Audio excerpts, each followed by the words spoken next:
বাংলাদেশ না, পৃথিবীর কোনো দেশে 10 বছরের বেশি গার্মেন্ট শিল্প চলে না।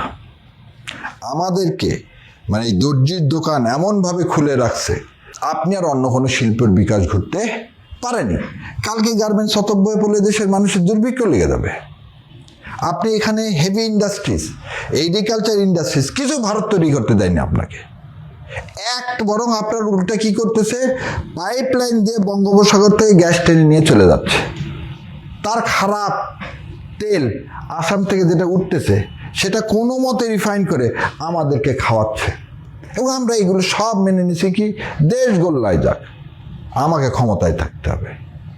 এই যে ক্ষমতায় থাকা, আপনি একটা পদ্মা সেতু করছেন 20,000 কোটি টাকা দিয়ে, মেরে দিচ্ছেন 30 লক্ষ কোটি টাকা দিয়ে। কতগুলো সেতু করা যাইতো? 15টা সেতু করা যাইতো। তাহলে এই উন্নয়নকে আমরা চাইছি। আপনি জানেন যে আমি অ্যাডভাইজারদের সাথে বসছিলাম, সে অ্যাডভাইজার যিনি এমআরটি লাইনে সারা পৃথিবীর বিখ্যাত ফারুক সাহেব ওয়ান অফ দ্য আউটস্ট্যান্ডিং যে এমআরটি লাইন নিয়ে এক্সপার্ট, সে এসে জায়কার সাথে দিন দরবার করে দেখা গেছে যে জিনিসের দাম 1 টাকা সেটা নিচ্ছে 4 টাকা, দিন দরবার করে সেটা কমায় নিয়ে আসছে এবং দেখাইছে প্রতিটা লাইন আমার ভুল। তাকে আপনি সরায় দিলেন।